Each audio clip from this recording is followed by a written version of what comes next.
Hello and welcome. You have tuned in to World Business Report here on News9 Live, where we get you the latest in the world of business, economy, finance and technology from all across the world.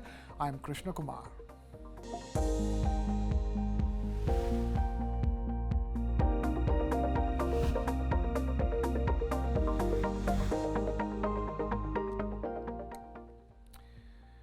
SpaceX's third attempt at an hour-long test flight of its massive rocket ended in disappointment as the spacecraft was lost during its descent back to Earth on Thursday. According to news reports, contact with the Starship was severed as it neared its intended splashdown point in the Indian Ocean. The flight encountered troubles early on when the first stage booster disintegrated over the Gulf of Mexico shortly after liftoff from Texas in the US. Despite the setback, SpaceX's Dan Duot has said that the ship has been lost, so no splashdown today, noting that progress made compared to previous attempts. Despite reaching an altitude of about 145 miles and coasting across continents, Starship abruptly lost contact 49 minutes into the flight, just 15 minutes before its scheduled conclusion, presumably breaking apart over the Indian Ocean.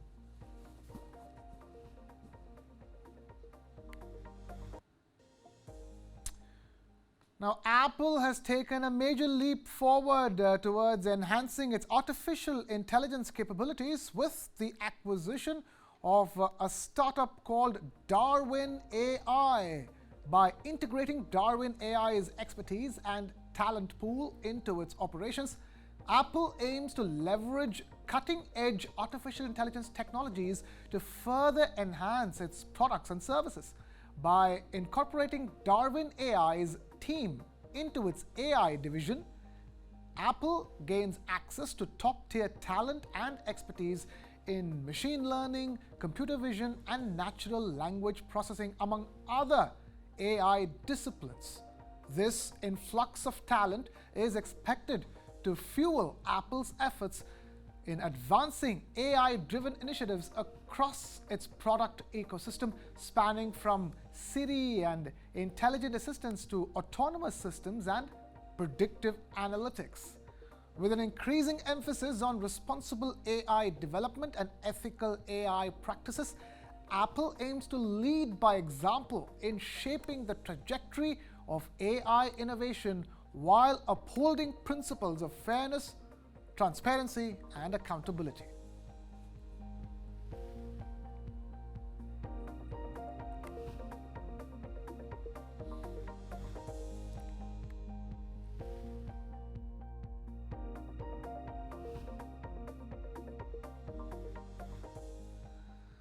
And keeping it with Apple, Apple's supplier Foxconn anticipates a considerable revenue surge in the year 2024. Despite a sluggish start to the year, the company foresees a robust uptick driven by soaring demand for AI servers. Now, this projection follows their fourth quarter profit surpassing all expectations. More details in this report. iPhone maker Foxconn has had a slow start to the year, but it believes things are about to turn around. The Apple supplier said Thursday it expects revenue to rise significantly this year. It credited booming demand for AI servers as one factor after it posted fourth quarter profit that beat market expectations. The outlook has turned brighter since November, when Foxconn said it had conservative and neutral expectations for 2024. The Taiwanese company said October to December net profit jumped a third on the year to $1.69 billion. It saw strong demand for AI servers and increased sales during the peak year-end holiday season. Consumer electronics, including smartphones, made up most of the revenue. Foxconn is the world's largest maker of electronics for other brands. It now expects sales for the first quarter to fall slightly from a year earlier. The period is traditionally quieter than the fourth quarter, when it races to supply goods for the Western year-end holiday period.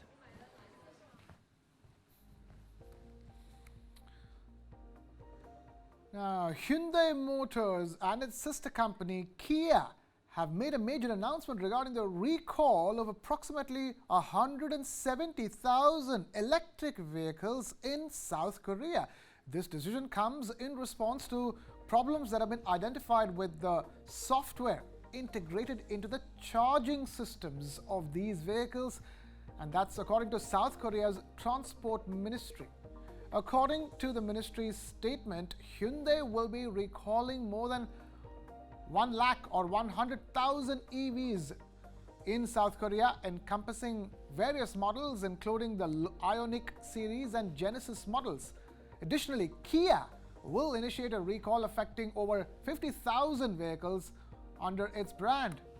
In response to these safety concerns, the automakers have opted for voluntary recalls. The recall procedure is scheduled to commence from the 18th of March, that's Monday, marking the beginning of a comprehensive effort to rectify the software-related issues across the affected EV cars.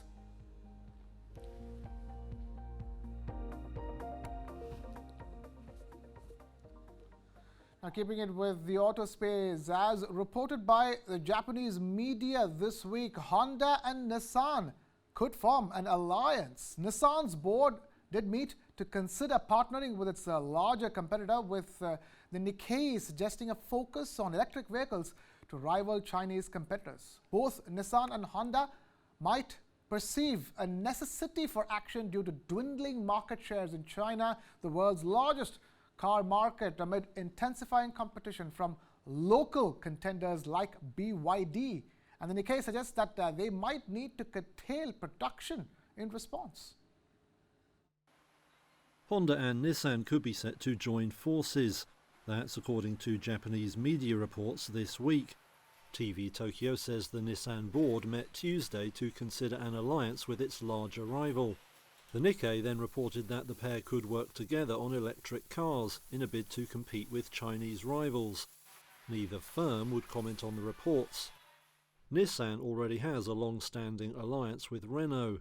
It has also committed to invest in Ampere, the French firm's new EV unit. But the two companies restructured their partnership last year to make it more flexible. Renault has since signed agreements with new partners, including China's Geely. Nissan and Honda may both feel a need to act. They've been losing market share in China, the world's biggest car market. That's amid mounting pressure from local rivals like BYD. The Nikkei says they may have to cut production there as a result. It says the pair could now share vehicle powertrains and cooperate on parts procurement. The collaboration could reportedly extend to batteries and even joint development of new EVs. Shifting focus to Wall Street, where stocks faced a decline on Thursday with concerns over a surge in producer prices, sparking speculation on potential delays in a rate cut from the US Federal Reserve. The Dow, S&P and the Nasdaq all faced roughly a 0.3% drop. Data revealed a higher than expected increase in US producer prices for the month of February, primarily driven by surges in gasoline and food costs. Consequently, market sentiment shifted, reducing the odds of a rate cut in the month of June to about 63%, down from over 80% just a week ago. More details in this Reuters report. U.S. stocks dropped on Thursday as a jump in producer prices left investors wondering if the Federal Reserve might wait longer than expected to cut interest rates. The Dow, S&P 500, and the Nasdaq all shed roughly 0.3%. Data showed U.S. producer prices increased more than expected in February as the cost of gasoline and food surged. The market has trimmed the odds of a rate cut in June to about 63%, down from over 80% just a week ago, according to CME's FedWatch tool. Shana Orsic-Sissel, CEO of Bonry and Capital Management, thinks it should be later than that. We obviously have sticky high inflation.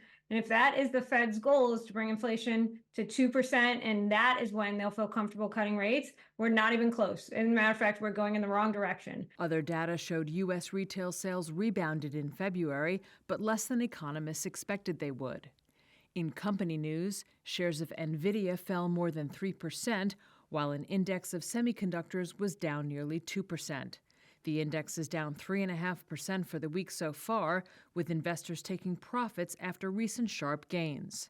And shares of Robinhood Markets rose more than 5% after the trading app operator said the value of its assets under custody rose 16% in February. Now, the National Transportation Safety Board's chairman, Jennifer Homendy, informed senators in the U.S. on the 13th of March that investigators remain unaware of who worked on the Boeing 737 MAX 9 door plug involved in the Alaska Airlines mid-air emergency in January this year, as crucial security camera footage has been overwritten. In a letter, she revealed that attempts to obtain footage of the door plug being opened and closed in September were unsuccessful due to the footage being overwritten. This report tells you more. Security camera footage that may show who worked on the door plug which blew off an Alaska Airlines Boeing 737 MAX in January have been overwritten. That's according to a letter Wednesday from National Transportation Safety Board's chair Jennifer Homendy to U.S. senators. The question of who exactly worked on that component of the plane when it was repaired last year has kept federal officials puzzled amid growing scrutiny of work practices at one of the world's biggest plane makers. Homendy said, quote, "The absence of those records will complicate the NTSB's investigation moving forward." Last week, in a Senate committee hearing, Homendy had said she spoke to Boeing CEO David Calhoun and asked for the names of those who performed repairs on the door. Calhoun said he was unable to provide that information. She said he told her Boeing has no records of the work being performed.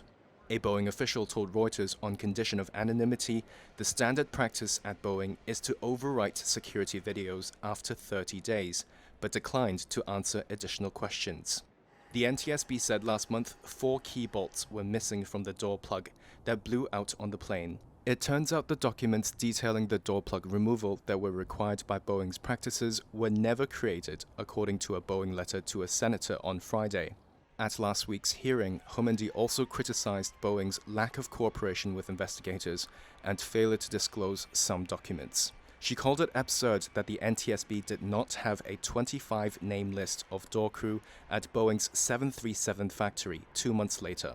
However, hours after Homendy made those comments, Boeing provided the list, according to an NTSB spokesperson.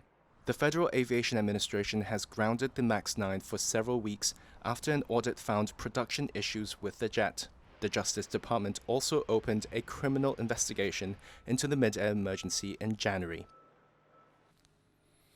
Now, energy giant Shell announced a scaling back of its climate targets, weakening its carbon reduction goal for the year 2030 and cancelling a previous objective set for the year 2035.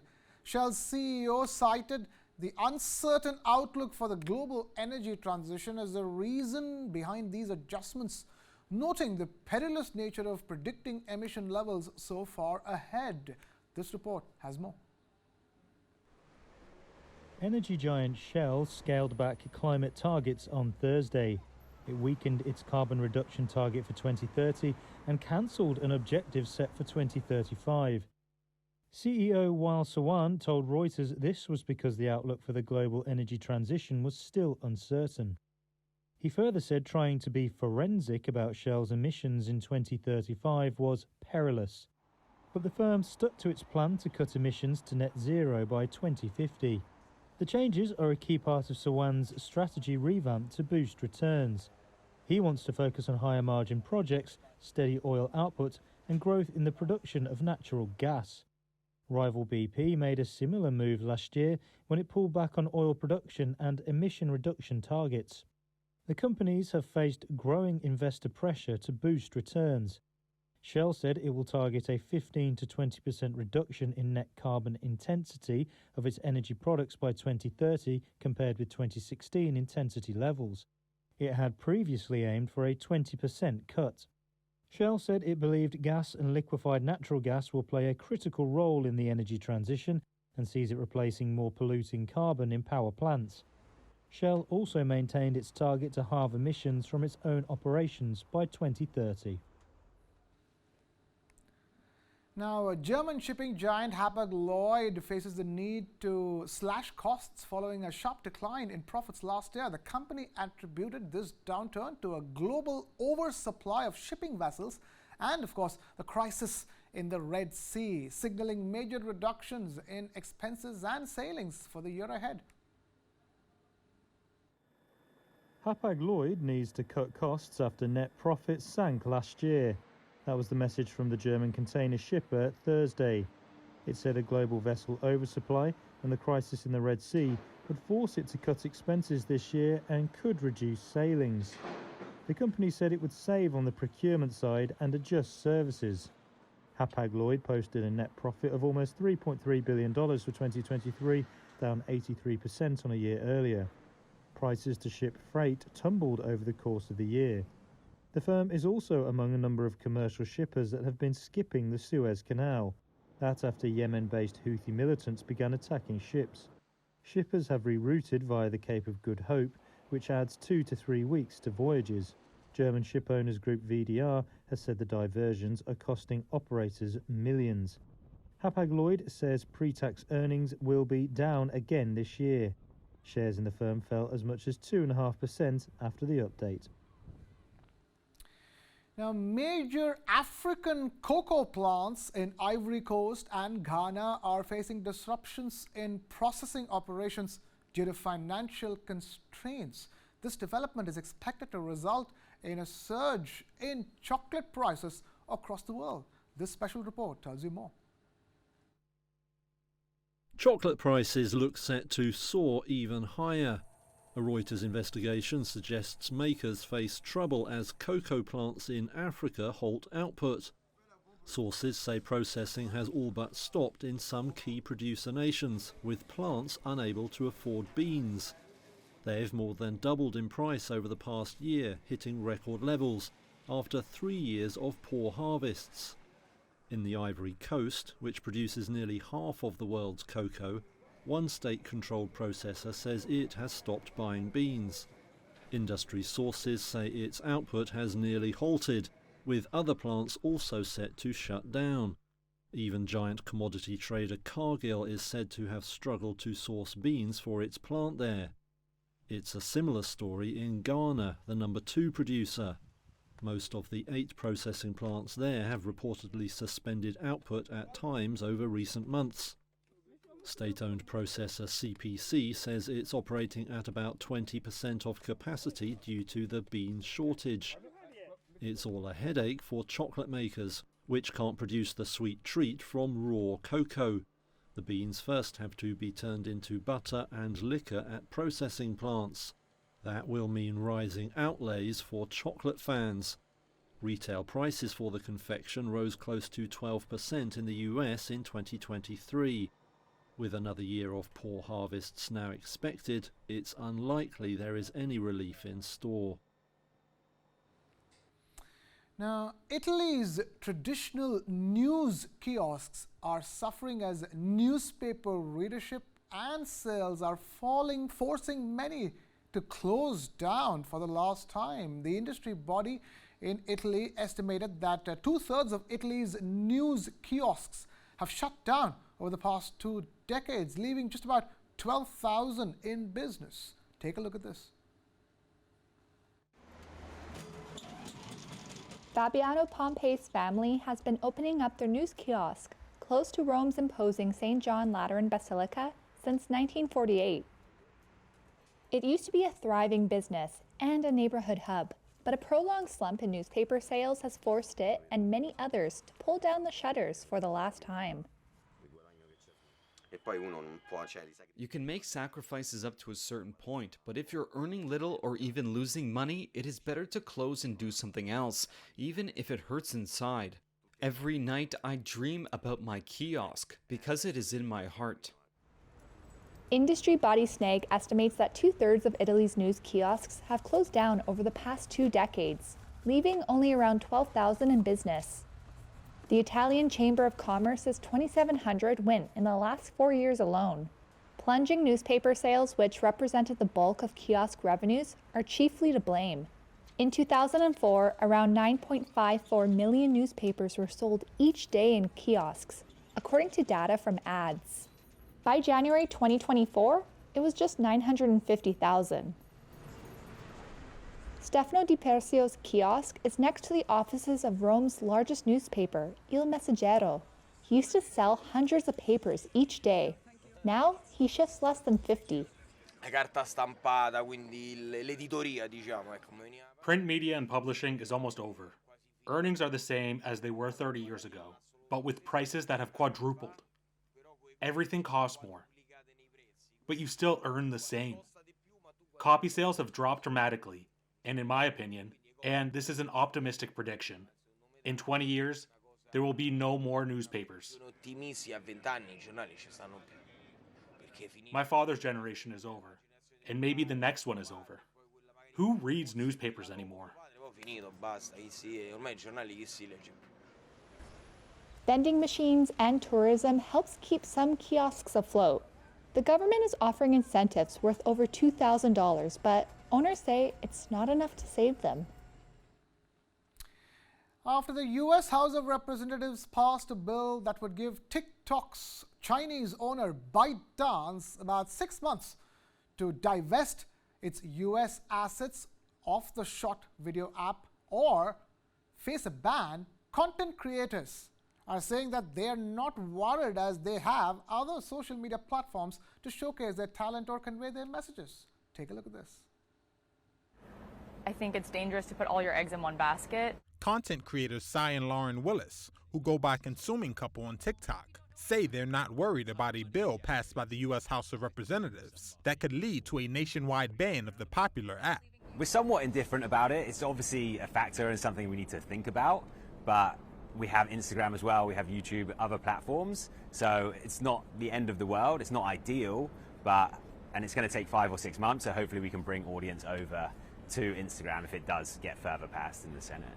The husband and wife duo, who make videos about eating and recommending global cuisine in New York City, have nearly 439,000 followers on TikTok. That's a much larger following than what their Instagram and YouTube channels garner. But they say the social media landscape is always changing. In the beginning, when TikTok kind of first was blowing up, I guess pandemic, post-pandemic, actually a ton more of our partnerships came from TikTok, and over time it's shifted over. So I think that's just showing the volatile nature of digital media and how things are just constantly changing. Keep TikTok! Keep TikTok! Keep TikTok! TikTok content creators rallied on Capitol Hill Wednesday to protest the House bill, with travel and accommodations to Washington paid for by the Chinese-owned company, according to a spokesperson. Duke Alexander Moore of Duke Loves Taxes said he's a TikTok success story. TikTok has done something very amazing for me. As far as starting my tax business, I went from literally sleeping in my truck to living in a penthouse to now employing people. TikTok has allowed my dreams that I used to have as a child to come true.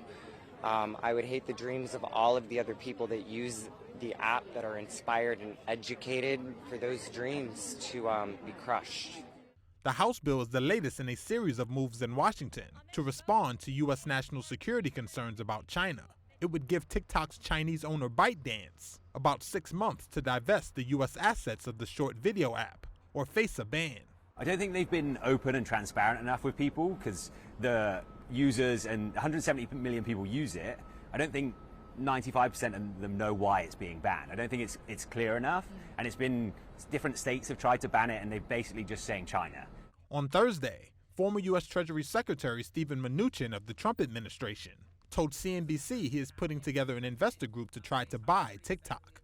It's unclear whether China would approve any sale of TikTok or if its U.S. assets could be divested in 6 months. Giant sequoias, known as the largest trees on Earth, are not only thriving but flourishing in Britain.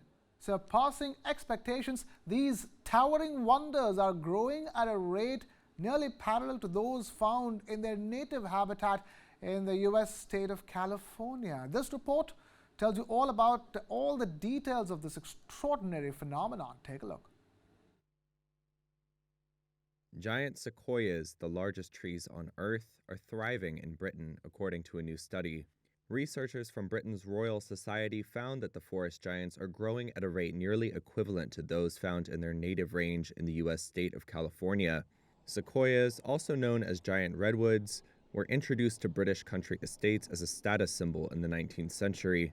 Now there are an estimated 500,000 in the country, compared with 80,000 in California's Sierra Nevada mountains, where the threat from wildfires and droughts is greater.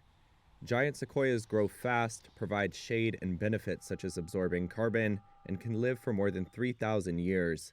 However, researchers say their impact on native biodiversity in the UK is not yet fully understood. Shifting focus to the world of showbiz and entertainment, where Hollywood actor Lindsay Lohan is back with her new romantic comedy, Irish Wish. This film sees Lohan's character Maddie travel to Ireland for her best friend's wedding, but a spontaneous wish for true love changes everything. Take a look at this. I think I wanted to take some time for me, and now I'm just doing my job again. What brings you to Ireland? A wedding. No, congratulations. Oh no, it's not mine. It's my friend's. I can't believe Paul and Emma are getting married. You balance me out, Madeline. I wish I was marrying Paul Kennedy.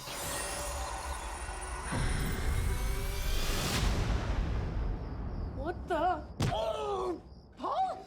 You don't remember? Oh, that's because it didn't happen. What didn't happen? Nothing. Maddie, what was that about? You just ran off. So we had the bond before coming into the movie, which I think helped give a little layering effect to the friendship between Maddie and Heather. I think it has a great friendship aspect to it.